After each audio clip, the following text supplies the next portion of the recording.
In the shadowed mountains where the winds whisper of forgotten secrets, the path of immortality twists ever deeper into peril. As the heavens watch, souls of the strong and the cunning clash in a dance of destiny, and the fragile balance between power and ruin trembles on a knife's edge. In Renegade Immortal, Chapter 577, Chapter 578, our relentless wanderer faces trials that test not only his body, but the very essence of his spirit. Shadows deepen, enemies gather, and a storm of fate approaches. What hidden truths will surface, and what darkness awaits beyond the next breath? Prepare, for the saga of blood, cunning, and immortal ambition unfolds once more. In the shadowed streets of Sky Demon City, the air hung thick with tension, as if the very heavens were holding their breath. Mo Lihai strode from the grand mansion of the Xuan Vice Commander-in-Chief, a rare light of joy flickering in his eyes. His tongue itched to speak, to voice the whirl of thoughts in his heart, yet he hesitated. Each word seemed insufficient to capture the gravity of his awe. At last he returned to the familiar halls of the Mo Mansion and took a steady breath, his chest swelling with sincerity. "Brother Wang," he said, his voice firm yet laced with reverence, "I will be relying on you in the Demon General competition. This favor I will never forget." For the first time, Mo Lihai's tone bore a new weight.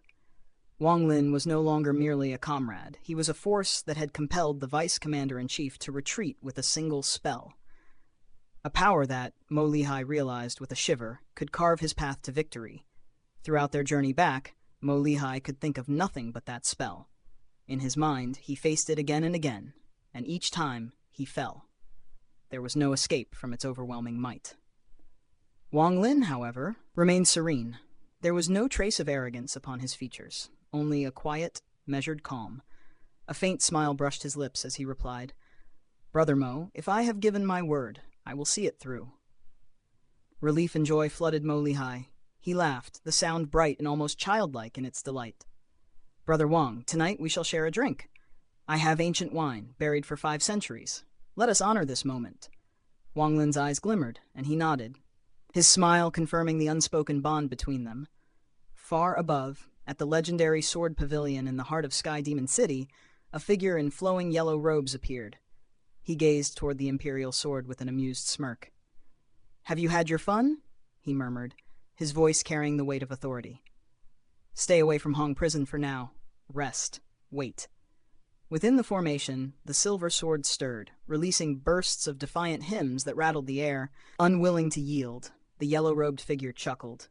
"Persist, and I will send you to Dragon Lake." The Emperor's sword fell silent, its once proud tone reduced to faint murmurs of frustration. Though its music dimmed, its hatred toward those who dared challenge it only intensified. Meanwhile, the scarlet world below slowly healed, its blood-soaked expanse replenished with felons, a cycle of carnage beginning anew. A lone black-haired figure sat amid the crimson pool, his mind sharp and focused even as the aura of slaughter seeped into his bones. "I must escape, like him," he whispered, resolve hardening within his chest. As the massacre unfolded, all in the blood pool surged into the air, engaging in a frenzied dance of death. The black-haired man moved like a god of slaughter, his eyes blazing, his movements merciless, cutting through foes like a tempest unchained. When the carnage subsided, he alone remained, hovering above the battlefield, blood mist swirling around him. A rare clarity touched his gaze, and he seized the moment to flee. But just as freedom seemed within reach, silver light streaked across the sky. A silver dragon materialized, its colossal claw tearing through the air toward him. The black-haired youth smiled bitterly.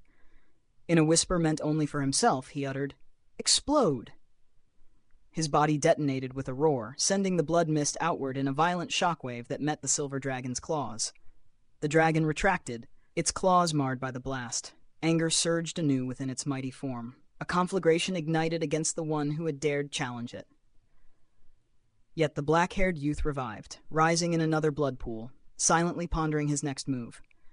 Each attempt to flee was met by the dragon's wrath, a relentless cycle of life, death, and revival. Until, finally, the silver dragon, its pride intact, vanished in a swirl of fury, leaving the youth to endure the echoes of battle. With half a month remaining before the Demon General contest, Sky Demon City pulsed with a suffocating, anticipatory energy. Every demon general prepared with meticulous care, outwardly orderly yet thrumming with concealed chaos. Secret deals, clandestine strikes, and shadowed alliances wove a web of intrigue beneath the surface, unnoticed by the indifferent demon emperor. The battle for promotion to vice commander-in-chief was a rare celestial opportunity. A misstep could mean eternal stagnation, leaving a demon general trapped in mediocrity. Thus, every participant devoted themselves with unprecedented fervor. Yet a singular law governed all. Demon generals could not kill each other, under penalty of disqualification. So the shadows were left to the helpers, those who moved in secret, striking at allies or hiring assassins, walking the perilous edge of sanctioned chaos. To rely on assassination was to clutch at desperation, for any who killed a demon general without celestial might would find themselves doomed. As the city simmered under this oppressive tension, Mo Lihai secluded himself, cultivating behind closed doors, shielding himself with intricate formations and loyal subordinates of formidable skill. Every precaution aimed to preserve his peak condition while eluding the hidden daggers of assassination. In stark contrast, Wang Lin existed as if untouched by the storm. He rose each morning to sit by the river, absorbing the notes of a zither drifting upon the breeze. All the plots, all the secret movements of the great battle passed by him like clouds. Only the music mattered, a bridge between mortal striving and celestial comprehension. With each melody, Wang Lin's heart shivered as though tasting the precipice of a breakthrough.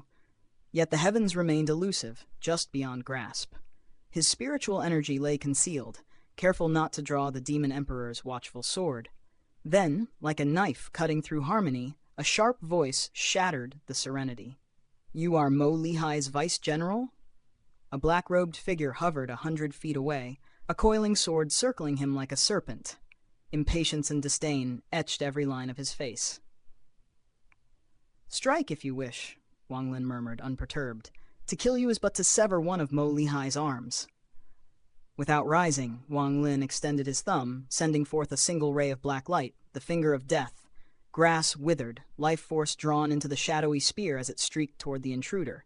The black-robed man faltered, retreating, his flying sword clashing against the black light only to splinter and disintegrate into fragments. Disbelief twisted his features as the deadly ray struck his chest, hurling him through the air in a cascade of blood mist. As he collapsed, remorse flickered in his eyes before fading entirely, a strand of gray gas flowing into Wang Lin's right hand.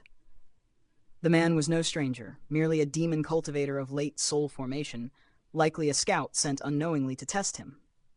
Wang Lin, unshaken, returned his attention to the zither music, allowing the river's melody to cleanse and guide him once more, as though the storm of plotting assassins and impending battle were mere whispers against the sweep of his destiny. In a remote restaurant perched 10,000 feet across the river from Wang Lin, two figures cloaked in shadowy black robes sat by a window, their eyes fixed like hawks on the lone figure below. The elder among them, a man whose aura whispered of countless battles, murmured, "Incredible strength." The younger, sharper-eyed companion leaned forward, his gaze burning with curiosity. That man must be at the soul transformation stage," he breathed, awe threading his words. The elder lifted a cup, the quiet clink of porcelain a mere prelude to the storm they were about to unleash. "Send the disciples," he commanded. "The ancestor will not wait forever." A faint, almost imperceptible smile curved the young man's lips. A delicate tap on the table summoned action.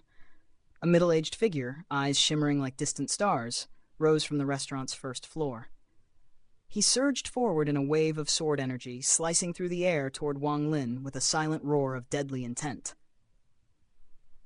Below, Wang Lin remained immersed beside the river. The boat drifted halfway across, yet the haunting strains of zither music caressed his ears, wrapping him in serene calm. The world around him seemed suspended, the riverbank deserted, as if the land itself held its breath. Sword energy cut the distance in an instant. Grasses bowed before its power, wind singing with an almost musical whistling, a strange harmony blending with the zither. Wang Lin's gaze never lifted. His right thumb twitched, and the finger of death sprang forth, a jagged streak of black light tearing through space. The collision was swift. The sword energy groaned, fracturing under the black light. The man behind it paled, blood streaking his lips as he staggered backward, barely holding himself upright. Desperate, he unleashed torrents of demonic spiritual energy, yet even that could not halt the relentless force pressing him down. Gray gas spiraled skyward from his form, drifting toward Wang Lin, who remained unmoved, ears still drinking in the zither's melody. In the distant restaurant, the young man who had tapped the table rose, eyes locked on Wang Lin. After a long, silent moment, he exhaled and reseated himself. His elder companion, unshaken, sipped wine calmly. "He's restraining his energy," the young man observed quietly. "We cannot see the full measure of his cultivation." The elder's gaze sharpened, calculating. "Mid-stage soul transformation," he said slowly. "Only such power could fell number 4, whose cultivation rivaled an early soul transformation. Send number 3.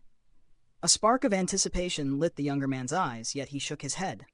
"No need, I will go myself." The elder frowned. "You?"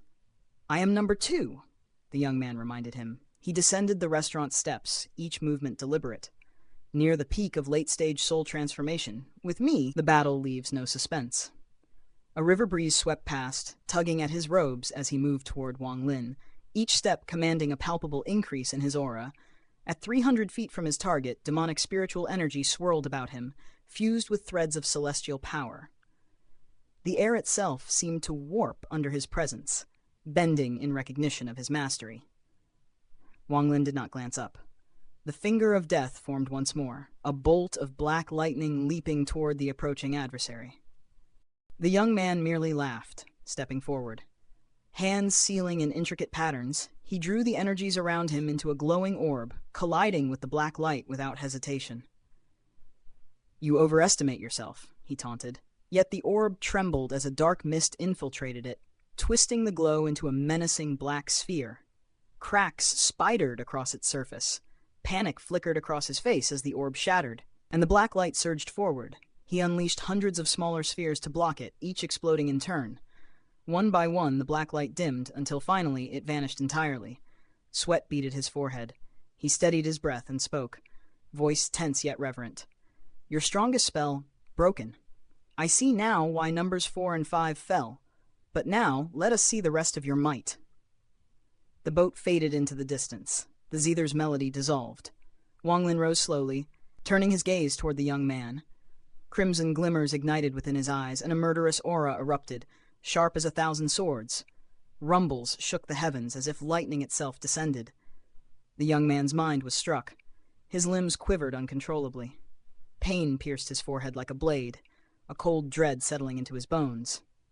His carefully cultivated aura collapsed in an instant. From the restaurant, all observers recoiled, stunned. The killing intent radiating from Wang Lin was solid, tangible. Even the elder's composure shattered. He rose, spilling his wine, as draconic spiritual energy surged in a reflexive roar. "The Tao of Slaughter," he gasped. "This is no ordinary cultivator. This gaze, he is a living legend of death itself." Fear propelled him to flee. Yet Wang Lin's presence halted him. 10 feet away, the younger man, drenched in sweat and desperation, faced Wang Lin's calm eyes. "You disturbed my cultivation." Wang Lin's voice was soft, yet every word carried the weight of annihilation. "And still you wish to flee."